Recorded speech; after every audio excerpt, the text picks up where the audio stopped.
Hello বন্ধুরা, আজকে নতুন ভিডিও নিয়ে চলে এসেছি তোমাদের মাঝে, যা তোমাদের অনেক হেল্পফুল হবে। তো আজকের ভিডিওটা একটু বড় হবে, ধৈর্য হয়ে দেখলে আমি অনেক কৃতজ্ঞ থাকবো। তো বারেলি যাওয়ার যে উদ্দেশ্য বলার আগে তোমাদের চলো কিছু ভিডিও দেখাই যা ইউটিউব এবং ফেসবুক থেকে কালেকশন করা। हिंदुस्तान का एक ऐसा मंदिर है कि जहाँ लाइव चमत्कार होते हैं जी। और सबसे मेन चीज़ ये है कि लोग यहाँ चार कंधों पे आते हैं और खुद अपने पैरों पे चल के जाते हैं। ये बाबा का एकदम सीधा सीधा यहाँ लाइव चमत्कार है। बाबा यहाँ पूर्ण रूप से विद्यमान है, इसी वजह से इस तरीके के এই যে যিনি চমৎকারের কথা বলছেন ওনার নাম হলো শ্রী মহেন্দ্র মহারাজ। তিনি একজন শ্রী খাটু শ্যামের ভক্ত। এই চমৎকার দৃশ্য ফেসবুক এবং ইউটিউবে প্রচণ্ড পরিমাণে ভাইরাল হওয়ার কারণে আমার মনে একটা প্রশ্ন উঠলো, সত্যি কি এই বাবার কাছে জল খেলেই ঠিক হয়ে যাবে? তো আমার বাবারও ব্রেন স্ট্রোক হয়েছিল, যার কারণে ডান সাইডের হাত ও পায়ে সেরকম কোনো ধারণ ক্ষমতা ছিল না এবং কথা বলতে গিয়ে কথা বলতে পারছিল না। তো সেই কষ্ট বুঝে আমি ঠিক করলাম যে বারেলির মাননা ধামে সেই বাবার কাছে যাব বাবাকে নিয়ে। তো চলো শুরু করি সেই যাত্রার কাহিনী। হাওড়া লালগোন এক্সপ্রেস ট্রেন ধরলাম দুর্গাপুরে জুলাইয়ের 12 তারিখে সকাল 10:55 AM। তো এটা হলো আমার বোন সোহিনী মান্ডি, যে টুকুর টুকুর করে দেখছে, আবার সেই যেই দেখলো আমি ভিডিও করছি সেই আবার ঘুমানো নাটক শুরু করে দিল। তো ওর নাটক দেখতে দেখতেই ট্রেনে উঠে পড়লো আলু পকোড়া। ট্রেনে খাবার আসবে আর খাবো না তা তো হয় না। তো এই যে যাকে দেখলেন স্মাইল করলো, সেটা হলো আমার বাবা, যে সব থেকে বেশি এক্সাইটেড মাননা ধাম যাওয়ার জন্য। তো এখন তাহলে চলো একটু আলু পকোড়া খাওয়াই যাক, যাকে আমরা ওয়েস্ট বেঙ্গলে আলুর চপ বলে থাকি। আর এই যে যিনি বাবাকে সার্ভ করে দিচ্ছেন তিনি হলেন আমার মা, মস্ত বড় একটা কার্টুন মাস্টার, যে আলু পকোড়া খাওয়ার আগে সসটাই টেস্ট করে দেখছে। আর অন্য একদিকে মাসি আছে, সেই কোণের মধ্যে মনের সুখে আলু পকোড়া খাচ্ছে। এখন ফাইনালি মা পকোড়া খাওয়ার সময় পেল। তো পকোড়া খেতে খেতে বাইরের দৃশ্য দেখতে দেখতে কখন যে আমরা বারেলি পৌঁছে গেলাম বোঝাই গেল না। তো আমরা এখন অটোতে আছি। তো বারেলি থেকে অনেক সুবিধা আছে মাননা ধাম যাওয়ার জন্য। বাই ট্রেন আছে, বাই বাস আছে এবং বাই অটোও আছে। তো আমাদের মনে হলো একটু অটোটাই সুবিধা হবে, তাই আমরা অটোতে আছি। আর এটি যে দেখতে পাচ্ছেন এটা হলো বারেলি টাউন, যে গানও আছে বারেলি নিয়ে, বারেলি ঝুমকা গিরারে সামথিং এরকম কিছু একটা গান আছে। আর এটা হলো রামগঙ্গা নদী। তো অটো থেকে সেরকম ভালোভাবে ভিডিওটা তুলতে পারিনি, তাই ভালো করে দেখা যাচ্ছে না। তো ফাইনালি আমরা মাননা ধামে পৌঁছে গেলাম এবং তাড়াতাড়ি করে স্নান করে ফ্রেশ হয়ে মন্দির দর্শনের জন্য লাইন দিতে বেরিয়ে পড়লাম। আমাদের মাননা ধামে পৌঁছাতে প্রায় বেলা 9টা বেজে। তো সেখানে গিয়ে দেখি বাবারে বিশাল লাইন এবং প্রচুর লোক, বিভিন্ন রকমের রুগীদের নিয়ে এসেছে সবাই।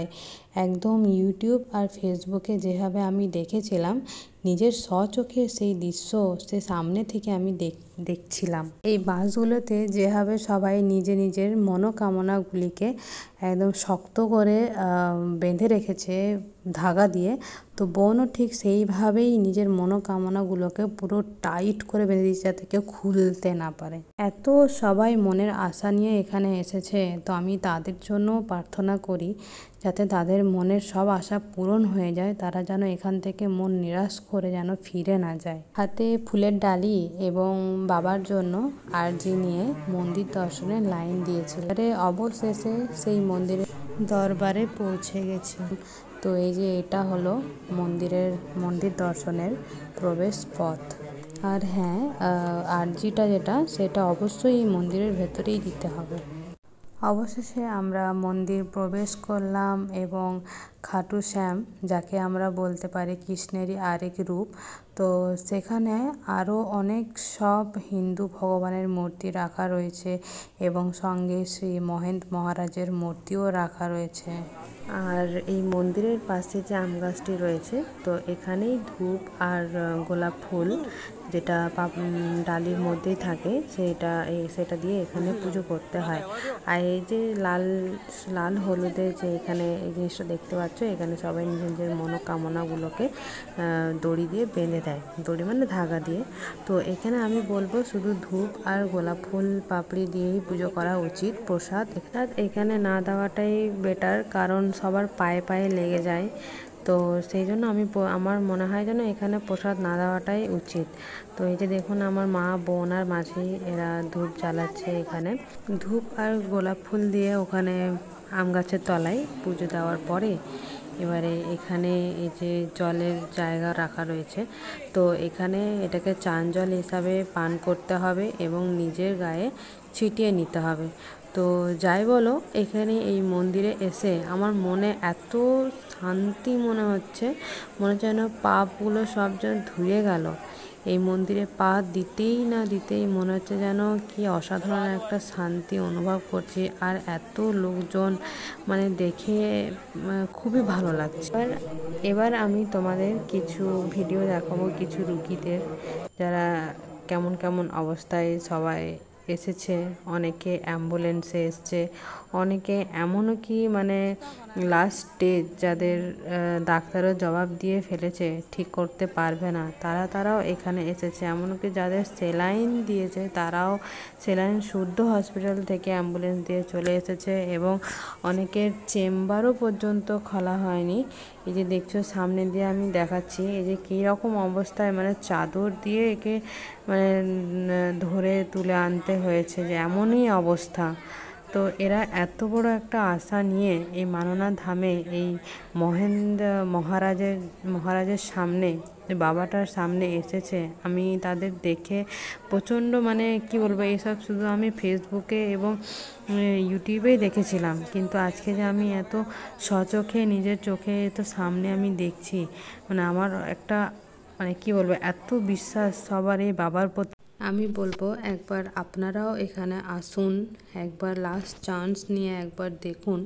আর হ্যাঁ, যারা খুবই এমার্জেন্সি কেসে আছেন তাদের জন্য আলাদা আলাদা ব্যবস্থা করা আছে, যাতে তারা সরাসরি শ্রী মহেন্দ্র মহারাজ বাবার চরণ স্পর্শ করতে পারে। আর এখানে এমনও কি অ্যাবনর্মালরাও এসেছে, যারা ছোটোর থেকে একদম অ্যাবনর্মাল, মানে ছোটো শিশু যারা একদম অ্যাবনর্মাল বয়স্ক পর্যন্ত, তারাও এখানে এসেছে বাবার চরণ স্পর্শ করতে। হ্যাঁ, কিছু তো চমৎকার অবশ্যই আছে, তাই এত শত শত রুগীদের ভিড়। যাদের আশেপাশে এরকম রুগী আছে তাদের আমি বলবো একটু টাকা খরচা করে অবশ্যই এখানে আসুন। শেষ একটা চান্স নিয়ে মনের মধ্যে বিশ্বাস রেখে আসুন। আমার এই ভিডিওটা কোনো ফ্রড নয়, আমার এই দুই চোখে দেখা সেই দৃশ্য, তবে মনের মধ্যে বিশ্বাসটা সবচেয়ে বড়। আমার তাদের কাছে অনুরোধ, যারা আমার এই ভিডিওটা দেখছেন তাদের আমি বলবো এরকম যারা মানে শেষ কন্ডিশন যাদের, তাদের আমি বলবো মানে একবার অবশ্যই এই মন্দিরে দর্শন করুন। আর আমার এই ভিডিওটা সেই সব রুগীদের কাছে পৌঁছে দিন, যাতে তারা মানে শেষবারের মতো একবার এখানে এসে দেখতে পারে। আমার মনে হয় যেন একবার আসাটা খুবই দরকার তাদের, যারা মানে শেষ জবাব ডাক্তারের কাছে পেয়ে গেছে। তো আমি অনুরোধ করব সবাইকে যে একটু সবাই প্লিজ আমার এই ভিডিওটা শেয়ার করো। আমি বলছি না লাইক করতে, কমেন্ট করতে, শুধু আমি বলছি একটু শেয়ার করে দিও সেই সব রুগীদের কাছে যাদের এখনও বাঁচার ইচ্ছা আছে। তো সেই সব মানুষদের কাছে এই ভিডিওটা আমার একটু শেয়ার করে পৌঁছে দিও। এই যে সামনে দেখছেন একটা অ্যাবনর্মাল বাচ্চা, মানে সেও তার বাবাও কত তাকে মানে একটা আশা নিয়ে বাঁচার উদ্দেশ্যে ওকে নিয়ে এসেছে। তো আমাদের পুজো দেওয়া হয়ে গেল, তো এবারে একটু ভোজনালয়ের দিকে যেতে হবে। প্রচুর জোরে খিদে পেয়েছে, সে সকাল থেকে কিছু না খেয়ে সে লাইনে দাঁড়িয়ে এখন খুব খিদে পেয়ে গেছে। এখন বাজে প্রায় দুপুর 1টা। তো এবারে আমরা এলাম এই ধর্মশালাতে। তো ধর্মশালায় থাকার ব্যবস্থা আছে ভালোই, তবে টাকা দিয়ে গদি নিতে হবে। দিনে ও রাতে আরাম করে নিশ্চিন্তে থাকতে পারেন, কোনো ভয়ের ব্যাপার নেই। অনেক জায়গা জুড়ে এই ধর্মশালাটা, পুরোপুরি ধর্মশালাটা বানানো হয়নি, এই সবে হয়তো শুরু করেছে। তো এই যে কত লোক, অনেক লোক দূর দূর থেকে এসে এই ধর্মশালায় মানে দিনে রাতে থেকে এখানে পুজো দিয়ে তারপরে নিজের নিজের গন্তব্যস্থলে আবার চলে যায়। এখন রেস্ট নিয়ে তারপরে আবার সেই লাইন দিতে হবে জলের বোতল নিয়ে, যেখানে শ্রী মহেন্দ্র মহারাজ বাবার সাথে দেখা হবে। তো এখন প্রায় দুপুর 3টে বাজে। বাপরে বাপরে, এত ঠেলাঠেলি যে আমার ওই ভিডিও করাই হলো না বাবার কাছে ঢোকার সময়।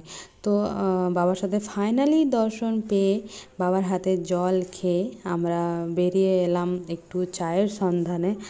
যে মানে এতক্ষণ ওখানে এত সাফার করলাম, সেই 3টে থেকে প্রায় একদম 7টা অবধি দাঁড়িয়ে মানে আর পারা গেল না। তার চায়ের সন্ধানে একটু বেরিয়ে পড়লাম। এই যে সেই নলকূপ, যেখানে এই জলটাই সেই বোতলে ভরা, আর এই জলটাই কাজে লাগে। বেসিক্যালি এই নলকূপের জলটাই কাজে লাগে, আর বাইরে থেকে জল নিয়ে গেলে সেই জল কোনো কাজে লাগবে না। তো বাবা একদম সামনে থেকে না পুরো এই রকমই একদম ফটো ফ্রেমে যেভাবে দেখা যাচ্ছে এই রকমই সামনে থেকেও সে বাবা দেখতে, মনটা যেন দেখে কি যেন একটা শান্তি পেলো। কি আমি বলে বুঝিয়ে উঠতে পারবো না যে কেমন মনের মধ্যে একটা এত বড় একটা শান্তি হলো যে আমি সত্যি আমি বিশ্বাস মানে বোঝাতে পারবো না। তো কালকে রাতটা বেশ ভালোই কাটলো ধর্মশালাতে।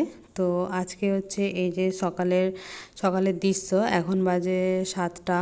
এখন হবে আরতির সময়, মানে এই সময়ে শ্রী মহারাজ আরতির জল সবাইকে ছিটিয়ে দেয়। মানে যতটা সে তার হাতের জল খাওয়াটা প্রয়োজন, ততটাই এই আরতির জলটাও প্রয়োজন। তো পরের দিনেও প্রচুর লোক। তবে ওইখানকার লোকরা বলে শীতকালে নাকি আরও বেশি লোক হয়, মানে শীতকালের তুলনায় গরমকালে একটু কম হয়, কিন্তু কম হলেও মানে প্রচুর ভিড় আর প্রচুর লোকের আনাগোনা। এতই সবাই বিশ্বাস করে যে মানে বলার বাইরে। তবে এখানে আসতে গেলে না মানে 3বার আসতে হবে। 3বার আসলে মানে মনোকামনা পুরো ভালোভাবে ক্লিয়ার হয়ে যাবে, মানে ভালোভাবে সেই রুগীটা সুস্থ হয়ে যাবে। এটা আমাদের ফার্স্ট টাইম। তো বাবাকে নিয়ে আমি আবার আসবো ওই যতদিন না ওই বোতলের জলটা শেষ হচ্ছে, মানে শেষ হওয়া 2-3 দিন আগে আমাদেরকে মাননা ধামে পৌঁছে যেতে হবে। তো আমি আবার বাবাকে নিয়ে আসবো বাবার দর্শন করতে। তো আমি বলবো যদি কেউ আসতে চাও তো একবার হলেও দর্শন করে যেও, আশা ব্যর্থ হবে না। তবে শুধু আমাদের দেশে মানে আমাদের ইন্ডিয়ার লোক শুধু এখানে আসে না, আর্জি দেয় না, যারা মানে বিদেশেও থাকে তারাও নাকি এখানে আর্জি দিয়ে যায়। তো মানে আর্জি পাঠায় বাই পোস্টে, সেই আর্জিটা এখানে পৌঁছে যায়, তাদের নিয়ে কামনা করে দেয়। এই বাবা এখান থেকেই মনোকামনা তাদের প্রার্থনা করে কাটু শ্যামের কাছে। তো আমি আবার একটা ভিডিও বানাবো, এটা এখানেই আমি সমাপ্ত করছি। তো মানে বাকি ইনফরমেশন আমি সেই ভিডিওতে দেব, মানে কীভাবে আমরা হাওড়া থেকে বারেলি গেলে ভালো হবে, কত টাকা খরচা হবে, মোটামুটি কত টাকা খরচা হবে, তারপর বারেলি থেকে মাননা ধাম যাবে কীভাবে, কোন রুটে গেলে ভালো হবে, আমি সেই সব নিয়ে একবার আলোচনা করব। এবং ধর্মশালায় কীভাবে সেখানে কত টাকা দিয়ে ভাড়া নিতে হয়, গদিগুলো, বাথরুম কোথায় আছে, ব্যবস্থা আছে কি আছে। আমার সঙ্গে থাকুন। আর এই ভিডিওটা লাইক আমি বলবো না, কমেন্টও আমি করতে বলবো না, শুধু বলবো একটু শেয়ার করে দিন সবার কাছে যেন এটা পৌঁছে যায়। তো আমার এটাই আপনাদের কাছে অনুরোধ। তো চলুন তাহলে এখানেই আমার ভিডিওটা সমাপ্ত করি। ধন্যবাদ সবাইকে।